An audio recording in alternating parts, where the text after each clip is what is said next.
তোকে সবার প্রথমে এই ভিডিওটি দেখো, তারপর এই ভিডিওটির ফানি কমেন্টস পড়বো। Let's go. আল্লাহ, ভাত আমি না কখনো ভাত খাইনি। ফর দ্য ফার্স্ট টাইম আমি আমার হাত দিয়ে আজকে ভাত খাবো। আপনারা এর আগে কখনো ভাত খেয়েছেন? আমাকে অবশ্যই জানাবেন। আমি আজকে আমার হাত দিয়ে ভাত খাবো, সো আমি অনেক এক্সাইটেড। तो चलिए शुरू करते हैं। হাত দিয়েও ভাত খাওয়া যায়? আপনি না বললে তো জানতামই না। এই ভাতটা আবার কি জিনিস? আমি ভাত না, রাইস খাই। আপু জীবনে ভাত খায় নাই, কিন্তু বাস খাইছে। তোমরা অনেকে আমাকে বলো আমি এত সুন্দর কিভাবে, কারণ আমি নিজের প্রতি লাখ লাখ টাকা খরচ করি শুধুমাত্র নিজের সৌন্দর্যটা ধরে রাখার জন্য। तो चलिए शुरू करते हैं। এত সুন্দর হয় কি লাভ? নিচের জিনিস তো কালাই থাকবে। আমি গরিব মানুষ ভাই, 20 টাকা তেল দিয়ে 1 বছর চলে যায়। আপা লাখ টাকা খরচ করে নতুন নতুন লিঙ্ক দেওয়ার জন্য। বাদ দেন ভাই। আমি যাকে বিয়ে করব তার মাসিক ইনকাম কম নিম্নে 2-3 লাখ তো থাকাই লাগবে। এরকম হলে হবে, না হলে হবে না। না না, কম হলে তো ডেফিনেটলি চলবে না। যার আছে সে করবে, না হলে সুগার ডেডি করবে। तो चलिए शुरू करते हैं। যেই না চেহারা, 300 টাকার বেশি দেওয়া যাবে না।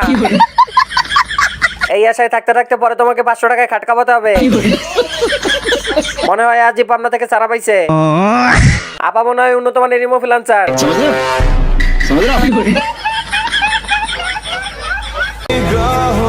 আমরা তো কাল্লা, তাহলে কেমনে মায়াগো লাগবো বালা? ये सब क्या देखना पड़ रहा है? अच्छा है मैं अंधा हूँ। तो चलिए शुरू करते हैं। বাঙালি বলে কথা, উপরে সাদা হলেও নিচে কালো থাকবেই। আসলে ভাই বলতে যাচ্ছে তার মেশিন কালা। রাশিয়ান গরু ফ্রম গুলিস্তান। এই রাশিয়ান মালটাকে শুকনাকে খাওয়াইলো ভাই। দেখো গাইস, ভাতার খুঁজতে যাচ্ছি। ভাতার খুঁজতে যাই, ये सब क्या देखना বৃষ্টি पड़ रहा है? বৃষ্টি ভাব তো, তাই ভাতার খোঁজার জন্য বের হইছি। तो चलिए शुरू करते हैं। বেগুন দিয়ে মনে হয় কাজ হচ্ছে না, তাই বাতার খুঁজতে যাচ্ছে। ওকে এখনই জনিদার কাছে নিয়ে যাওয়া হোক, যত টাকা লাগে আমি দিব।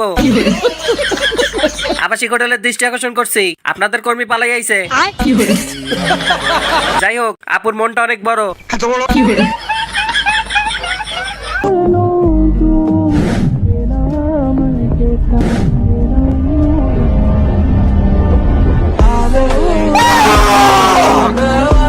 ये सब क्या देखना पड़ रहा है? अच्छा है मैं अंधा हूँ। तो चलिए शुरू करते हैं। প্রথমে ভাবছিলাম হিজড়া, পরে দেখি শরীফ থেকে শরীফ হয়ে গেছে। ভাই রাস্তা দিয়ে যাচ্ছিলাম, একে দেখে ড্রেনে পড়ে গেছি। এ তো দেখি কিরণমালার বোন বজ্রমালা। প্রথমটা থেকে বাস খাইছি, পরেরটা থেকে ক্রাশ খাইছি। সারা দেশের ক্রাশ, টয়লেটের ব্রাশ। এদের কারণে ছেলেরা আজ গর্ভবতী।